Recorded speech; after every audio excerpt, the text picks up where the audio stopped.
Good morning students. कल हमने अध्याय 3 जनसंख्या वितरण घनत्व एवं वृद्धि प्रारंभ किया। सर्वप्रथम हमने पढ़ा मानव एक संसाधन के रूप में। हमने देखा कि मानव भी क्या कर रहा है, एक मानव दूसरे मानव की विभिन्न प्रकार से आवश्यकताओं की पूर्ति कर रहा है, यानी कि एक मानव दूसरे मानव की सहायता कर रहा है। इस प्रकार हमने चर्चा की कि मानव मानव के काम आता है, इसलिए मानव भी क्या है, संसाधन है। फिर हमने जनसंख्या वितरण के बारे में एक छोटा सा परिचय लिया था कि जनसंख्या वितरण क्या है, कि जनसंख्या का जो वितरण है पूरे विश्व के, जनसंख्या वितरण की अगर हम चर्चा करें तो कैसा प्रतिरूप है, असमान। जनसंख्या वितरण कैसा पाया जाता है ना, असमान पाया जाता है। पूरे विश्व में जनसंख्या का वितरण असमान है। भौगोलिक लैंग्वेज में अगर हम बात करें कि जनसंख्या वितरण से क्या आशय, कि जन समूह के स्थानिक वितरण से है। देखो जन समूह यानी लोगों की बात की जा रही है, लोगों का समूह, ठीक है। जनसंख्या की बात की जा रही है, लोगों के समूह की, का स्थानिक वितरण किसी स्थान विशेष, स्थानिक मतलब स्थान संबंधी, किसी स्थान विशेष में वितरण उनके पाए जाने से संबंधित है। देखो छोटा स्थान है, वहां पे ज्यादा जनसंख्या है, कोई स्थान ऐसा है निर्जन है, वहां पे बड़ा क्षेत्र है फिर भी निर्जन है, वहां पे कम जनसंख्या। तो स्थान संबंधी विशेषताओं का बोध हम जनसंख्या वितरण में करते हैं, ठीक है। और बात क्या है कि मनुष्य के धरातल पर स्थिति जन्य प्रारूप का बोध होता है जनसंख्या वितरण से, कि ये जो धरातल है इस धरातल पर मनुष्य के स्थिति जन्य मतलब कि मनुष्य की स्थिति, जैसे कि मरुस्थलीय क्षेत्र तो वहां पे मनुष्य की स्थिति कैसी, आदिम अवस्था के लोग पाए जाएंगे, वो भी बिल्कुल कम। फिर ये नदी के किनारे वाले क्षेत्र, नदी किनारे क्या पाया जाता है, सुविधाएं अधिक पाई जाती है, तो वहां पे जनसंख्या अधिक पाई जाती है। इस प्रकार से हम चर्चा करते हैं मनुष्य के धरातल पर स्थिति जन्य प्रारूप का बोध इस प्रकार से होता है।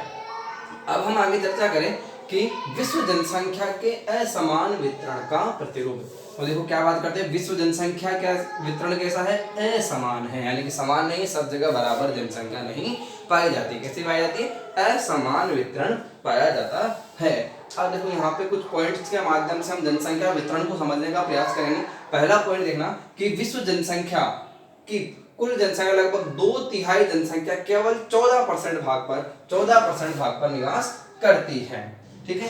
पूरे विश्व की 2/3, देखो जहां पे भी आ रहा था ना 2/3, 1/3, तो 2/3 आ गया, तो 2/3 को 100 से मल्टीप्लाई कर दो तो कितना आ गया, लगभग 66% आ गया ना। यानी पूरे विश्व की लगभग 2/3 जनसंख्या, पूरे विश्व की लगभग 2/3 जनसंख्या कितने परसेंट भाग पर, 14% भाग पर निवास करती है। और वही बात करें कि पूरे विश्व की 57% जनसंख्या केवल 5% भाग पर निवास करती है। देखो ये आपसे केवल इतना बताया जा रहा है, केवल 5% भाग है और जनसंख्या कितने निवास कर रही है, 57%। यानी हमने माना कि पूरा विश्व, पूरा जो पृथ्वी है कितना है, 100% है। तो इस 100% में से ऐसा स्थान जहाँ पे नदियां इत्यादि पाई जाती है, सुविधाएं पाई जाती है, इसे 5% स्थान पर कितनी जनसंख्या निवास करती है, 57% जनसंख्या निवास करती है। कितनी जनसंख्या निवास करती है ना, 57% जनसंख्या निवास करती है केवल 5% भूभाग पर। हम यहाँ से ये लाइन याद रख सकते हैं कि पूरे विश्व की जनसंख्या लगभग 57% जनसंख्या केवल 5% भूभाग पर निवास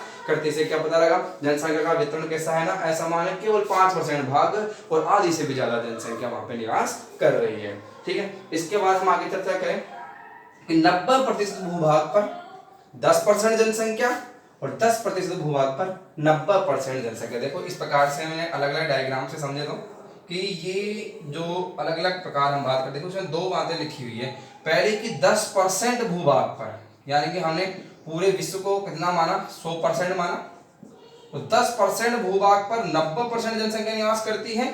और एक बार कहा जा रहा है कि 90% भूभाग पर केवल कितनी जनसंख्या निवास करती है, 10% जनसंख्या निवास करती है। यानी यहाँ पे तो क्षेत्र कैसा है, छोटा है, केवल 10% है, और जनसंख्या कितनी निवास कर रही है, 90% निवास कर रही है। यानी केवल 10% भूभाग पर 90% जनसंख्या निवास कर रही है। और यहाँ अगर इसके विरोधाभासी तथ्य की हम बात करें कि 90% भूभाग और पूरे विश्व की केवल कितनी जनसंख्या निवास कर रही है, 10% जनसंख्या निवास कर रही है। देखो ये ब्रैकेट में जो 80% लिखा ना, अगर हम बात करें कि 80% भूभाग है तो 80% भूभाग पर केवल 20% जनसंख्या। अगर हम 90-10 का रेशियो नहीं लेके 80 और 20 का लें, या तो 90-10 का ले लो या 80 और 20 का ले लो, दोनों सही बात है ना। अगर हम 90-10 का लेते हैं तो ठीक है, और अगर आपने यहाँ पे 80 लिया ना कि 80% भूभाग, तो जनसंख्या कितनी लिखनी पड़ेगी आपको, जैसे आपने माना कि 80% भूभाग, जनसंख्या कितनी लिखनी पड़ेगी, 20% जनसंख्या निवास करती है। यहाँ पे 20% भूभाग है तो जनसंख्या कितनी निवास करती है, 80% जनसंख्या निवास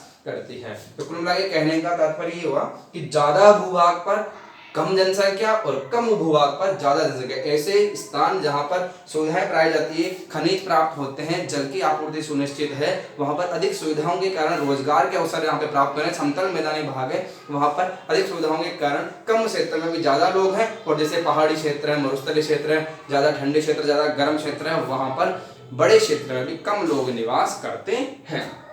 तीसरा देखना, यहाँ हम चर्चा करते हैं, तीसरा है कि उत्तरी गोलार्ध में 85% जनसंख्या, देखना क्या बात की जा रही है कि उत्तरी गोलार्ध में 85% जनसंख्या, और वहीं दक्षिणी गोलार्ध में केवल कितनी 15% जनसंख्या। इस प्रकार हम चर्चा करें गोलार्ध क्या होता है, आपने पढ़ा है भी है गोलार्ध। गोलार्ध क्या होता है, जब गोले का आधा कर दिया जाए, जैसे कि पृथ्वी एक ग्लोब है, इसका आधा कर दिया 0 डिग्री अक्षांश रेखा जिसे हम विषुवत रेखा कहते हैं, इसे दो भागों में बांट देती है, ऊपर उत्तर दिशा तो ऊपर उत्तरी गोलार्ध और नीचे दक्षिणी दिशा, तो ऊपर तो उत्तरी दिशा उत्तरी गोलार्ध, नीचे दक्षिणी दिशा तो कौन सा गोलार्ध हो गया, दक्षिणी गोलार्ध। तो उत्तरी गोलार्ध में विश्व की जनसंख्या कितना परसेंट निवास कर रहा है, 85% निवास कर रहा है, और दक्षिणी गोलार्ध में विश्व की जनसंख्या कितना निवास करता है, 15% निवास करता है। उत्तरी गोलार्ध में विश्व की जनसंख्या कितना 85% निवास करता है। 85% से क्या मतलब आ गया, 85% टोटल जनसंख्या अगर हमने 100 माना तो 85% उत्तरी गोलार्ध, क्योंकि उत्तरी गोलार्ध में जो एशिया महाद्वीप है, यूरोप महाद्वीप है, उत्तरी अमेरिका महाद्वीप, जो सघन बसे महाद्वीप उत्तरी गोलार्ध में। दक्षिणी गोलार्ध में क्या हो रहा है ना, स्तरीय भाग की अपेक्षा जलीय भाग अधिक है, ठीक है, तो जलीय भाग अधिक है तो वहां पे जो जनसंख्या के निवास के लिए अनुकूल दशाएं भी कम पाई जाती है, इसलिए यहाँ पर कम जनसंख्या पाई जाती है दक्षिण गोलार्ध में। पूरे विश्व की जनसंख्या का केवल 15% भाग दक्षिण गोलार्ध में, और ज्यादा भाग कहाँ पाया जाता है, उत्तरी गोलार्ध में। पूरे विश्व की जनसंख्या का लगभग 85% भाग उत्तरी गोलार्ध में पाया जाता है। फिर आगे हम चर्चा करें, देखना कि पूरे विश्व की जनसंख्या का लगभग 70-75%, 3/4 भाग कहाँ पे मिलता है, एशिया और यूरोप में मिलता है। एशिया और यूरोप की अगर हम चर्चा करें, एशिया और यूरोप की, ठीक है, पूरे विश्व की जनसंख्या का लगभग 75% भाग एशिया और यूरोप में निवास करता है, यानी कि सघन बसे महाद्वीप है एशिया और यूरोप महाद्वीप, ठीक है। फिर हम चर्चा करें कि पूरे विश्व की जनसंख्या का लगभग 80%, पूरे विश्व की जनसंख्या का लगभग कितना 80%। अब 80% कहाँ निवास करता है पूरे विश्व की जनसंख्या का 80%? एक अलग तथ्य यहाँ पे है कि 20 से 60 डिग्री उत्तरी अक्षांशों में, जैसे कि यहाँ से 0 से हम जाएंगे टोटल ऊपर 90 तक है ना, तो ये 20 डिग्री, और 20 से ये आगे कितना आ गया 60 डिग्री, आगे टोटल कितना हो जाएगा 90 डिग्री तक, है ना।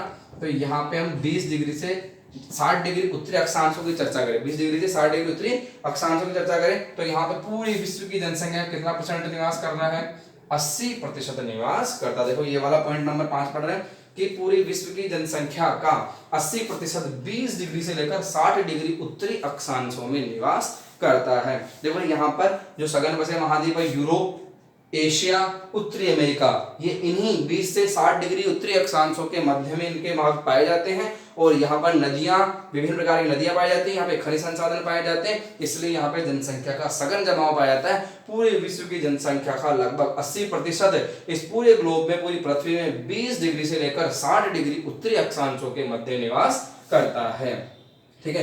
एक तथ्य इसमें देखना पॉइंट नंबर जो है कि विश्व की जो जनसंख्या है वो महाद्वीपों के किनारों पर अधिक पाई जाती है, और जैसे जैसे महाद्वीपों से आंतरिक भागों में जाते हैं, महाद्वीपों से कहाँ जाते हैं, आंतरिक भागों में जाते हैं, तो क्या हो जाती है, जनसंख्या का बसाव कम होता जाता है। महाद्वीपों के किनारे बाहरी छोरों पर जनसंख्या अधिक पाई जाती है, और आंतरिक भागों की तरफ जाते हैं तो क्या हो जाता है, जनसंख्या कम पाई जाती है, ठीक है। यानी जनसंख्या किनारों से अगर हम आंतरिक भाग की तरफ चलें